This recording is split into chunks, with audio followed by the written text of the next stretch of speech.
RMJ Movie Reviews back again. And a Merry Christmas to you all. See, I'm all set, for Santa Claus to come tonight. I've got my Spidey jammies on, and I've got my Spidey mug, because this is my favorite superhero of all time, so...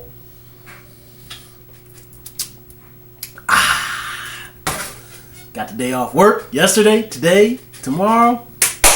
I'm all good. So set with another Christmas movie review, and then from here on afterwards, it's just going to be the month of December movie reviews.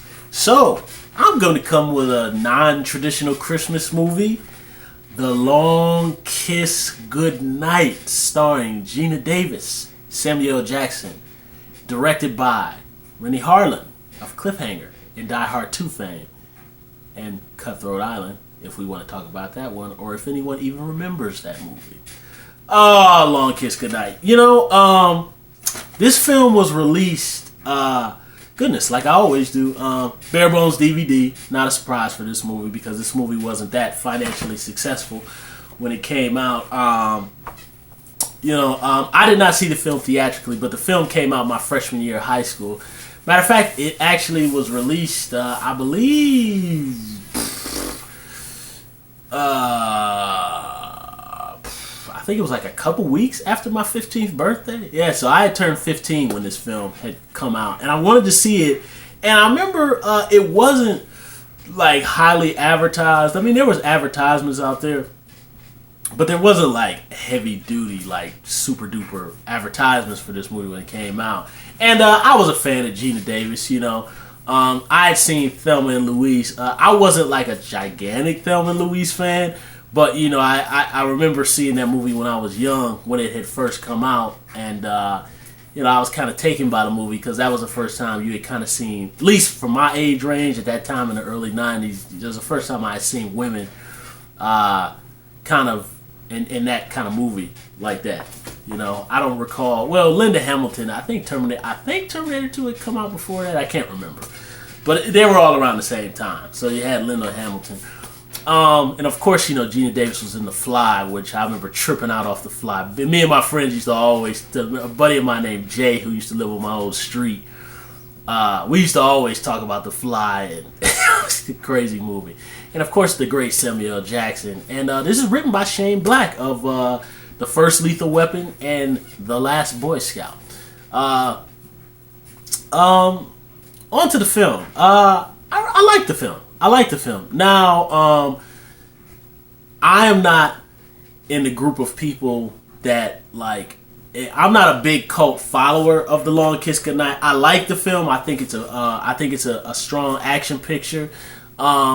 I definitely have a lot of problems with it. I will say, out of the trilogy of action films that Shane Black wrote, from Lethal, Boy Scout to Long Kiss Goodnight, obviously they kind of, in my personal opinion, each film kind of got weaker as they went along. Obviously, Lethal Weapon is the best, Boy Scout, flawed but still very good. And this film, I think, is definitely the weakest out of the three. But I still like the film very much. I personally like The Last Boy Scout better than I like Long Kiss Goodnight. There's things that one has better than the other. But I'm going to kind of go on to my personal opinion of the weaknesses and strengths of The Long Kiss Goodnight.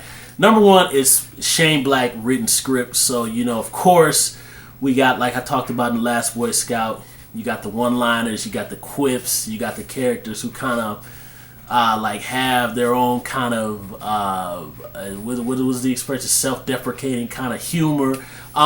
Samuel L. Jackson's character is essentially Joe Hallenbeck from The Last Boy Scout. I mean, his mannerisms, his behavior is exactly like Joe Hallenbeck from The Last Boy Scout. And he's a detective too, and also he's got a troubled relationship with his, in this movie it's his ex-wife and his son. He doesn't get to see his son. It's not as chaotic of a relationship as Joe Hallenbeck and his kid, but still very similar circumstances. But Samuel L. is in full Samuel L. mode here. he can rip that Shane Black dialogue, and him and Geena Davis bounce off each other very well in this film. This film came out at a time Samuel Jackson was kind of rising in his career, although he had already been in the game.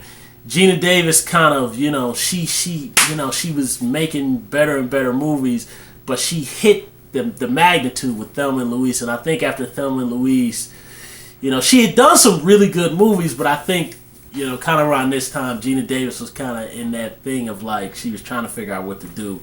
So she did Cutthroat and Cutthroat Island, which I like that film. I have not been able to find that thing. I've only seen it like once in the bargain bin at like a Walmart one time. But I rented I actually rented Cutthroat Island from the video store when it first came to Blockbusters. I believe that was in 1999.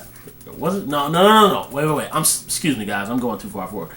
I think that was that same year. I think it was in 1996 when it came over here. Or it might have came out, but I remember Cutthroat Island was out for like a day and then it was gone. But when I saw it on video, I really liked the movie. But I haven't seen it since then. But I think Cutthroat Island really took a hit to Geena Davis and Renny Harlin's career. And I think this was supposed to be something that could bring them back. Unfortunately, it didn't. But I think this film was kind of unfairly overlooked.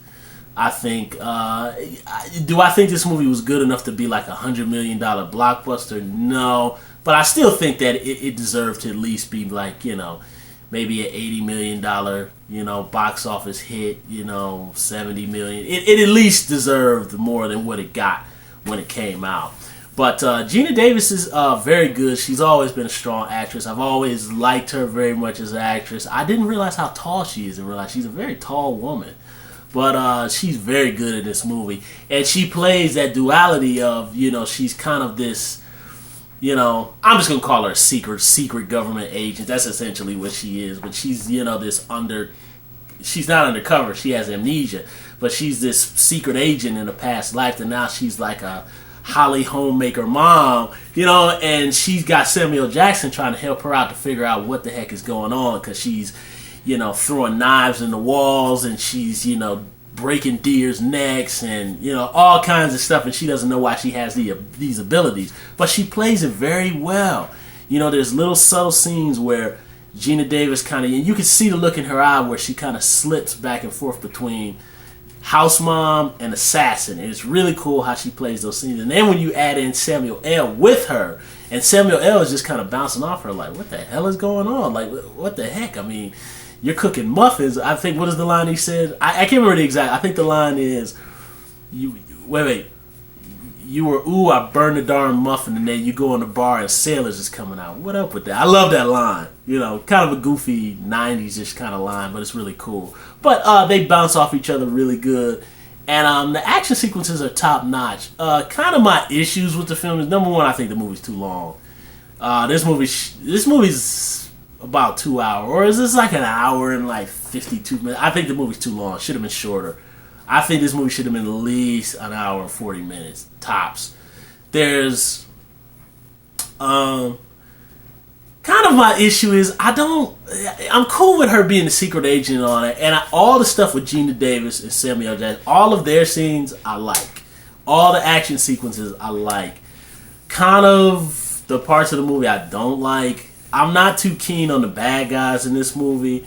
Now, one thing I was disappointed with is David Morse pops up in this, who was in The Rock, and he's been in, hundreds of movies. Great character actor. I kind of wish he would have been the main bad guy, but there's this other guy, I can't remember, what is his name? It's on here. Yeah, Craig Burko is his name, in which this guy is a good actor, and I remember when I first saw the movie, I didn't realize that he was the main villain, and he's actually a lot younger of a choice for a main villain. David Morse, I think, was a little bit older. This guy looks like he might have been like in his early 30s, maybe late 20s. I don't know, late 20s, mid 30s, but I think maybe he might have been a little bit, my opinion, he's a little bit too young to be the main heavy, but he still kind of has this weird balance of like, he has kind of a boyish look, but he kind of reminds me of like real serial killers or sociopaths in real life, where he has like a boyish kind of boy next door look, but you look into his eyes and he's not there. So maybe that's the quality that got him to heavy in the movie. But he plays his scenes very well. I love kind of, he has the thing where he always goes, because all the Shane Black villains have like a specialty. Mr. Joshua from Lethal Weapon, he was a blonde. You know what I mean? And Milo from The Last Boy Scout was kind of more like feminine-ish. And when he said people, he called them by their full name and not, James, not Jimmy Dix, Joseph, not Joe Holland, but they have their little things. And I guess this guy, he what is it he says? He always goes, I can tell when people are lying to me. And there's a really cool scene where he approaches Geena Davis in a public train station or something, and he's just trying to check her out to really see if she's lost her memory. And he goes, I can always tell when people are lying to me. And Geena Davis genuinely does not remember who he is. And he's like, you don't know who I am, do you? And I love the way he plays that scene. Really good scene. And the scene that I really like outside of the action it's the torture scene, because every Shane Black movie has a torture scene. Most of them do. And I really like the scene where they're dunking her under the water. And David Morse is really good, and it kind of sucks that he's only in that one part of the movie and then he gets killed. And it's kind of like, I really wish, because him and the main heavy, Craig Burko, they had a really good dynamic, and it would have been cool if the two of those guys would have been the main bad guys in the movie. Or I really thought they had a good dynamic in that scene.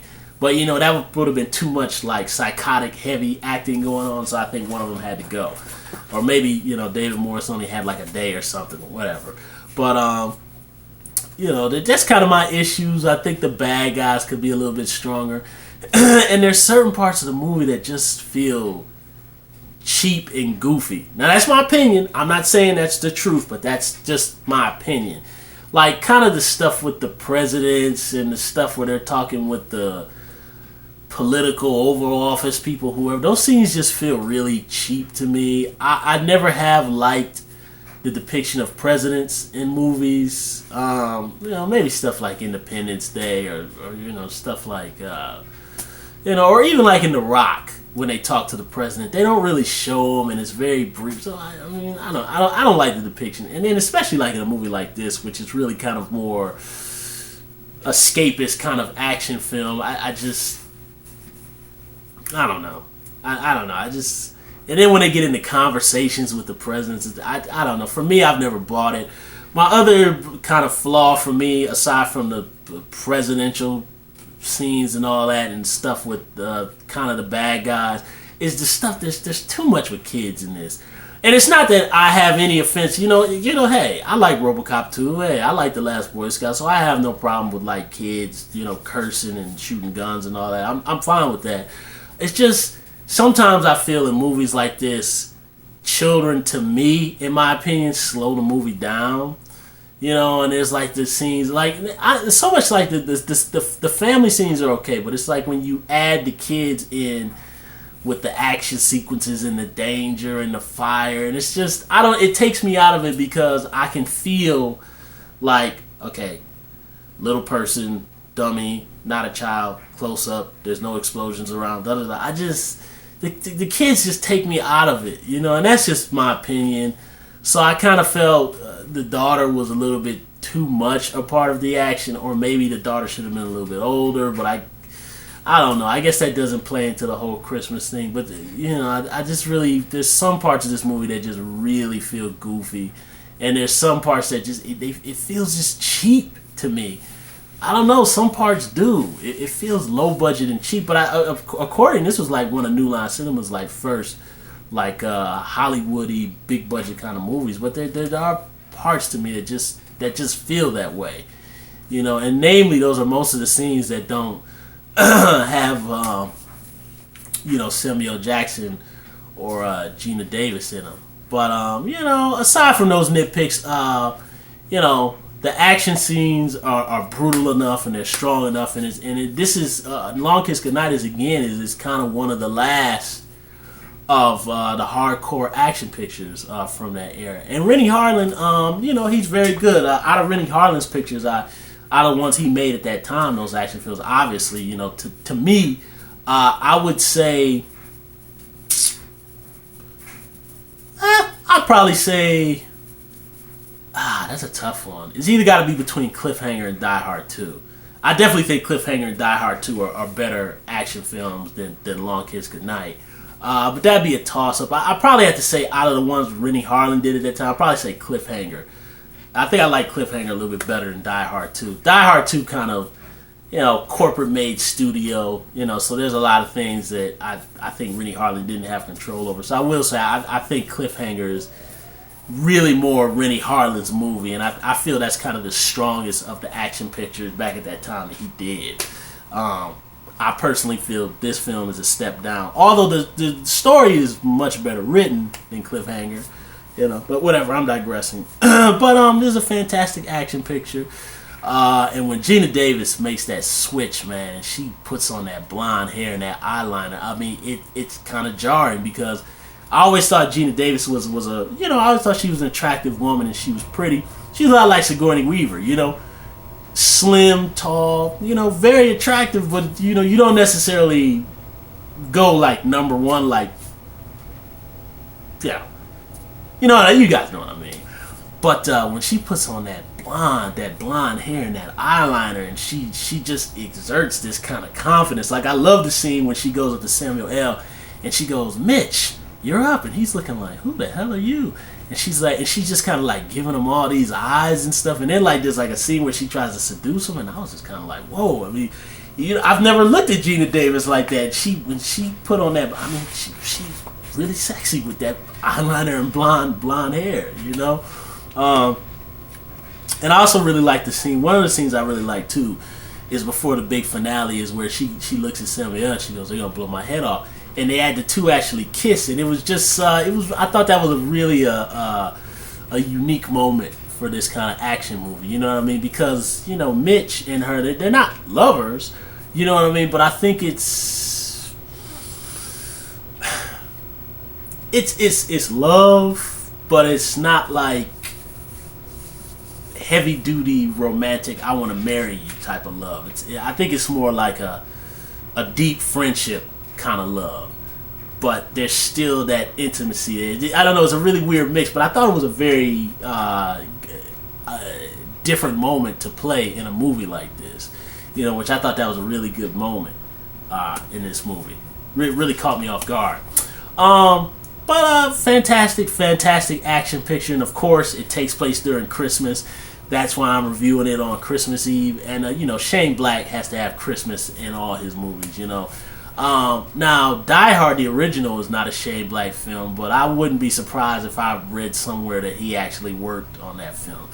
But those are pretty much all. Oh, and also the person who did the music for the movie is Alan Sylvester. Who did Predator 1 and 2, and he did music for Judgment Night, Emilio Estevez, Dennis Leary, Cuba Gooding Jr., whole bunch of classic action pictures and stuff from back in the day. So that also really helps to heighten the movie too. But that's pretty much all I got to say about Long Kiss Goodnight. On a scale of 1 to 10, I'd probably give Long Kiss Goodnight, I'd give it a... I'd probably give it an 8 out of 10. 7.5 to 8 out of 10. The reason I kind of sometimes might veer towards a 7.5 is there's just, like I said, some of those flaws to me just really bother me. But aside from that, fantastic action picture. Alright. Thumbs up my video. Subscribe to my channel. Put some comments down below about Long Kiss Goodnight. Again, they're just my opinion. I still like the film. Those are just my little nitpicks. And I think I'm going to come back tomorrow, Christmas Day review with, I'm actually going to review, I'm going to try to see if I could cram 2. So I'm going to try to cram Ghostbusters and one of the Silent Night, Deadly Night sequels. Alright, RMJ Moore Reviews. I'll see you guys soon.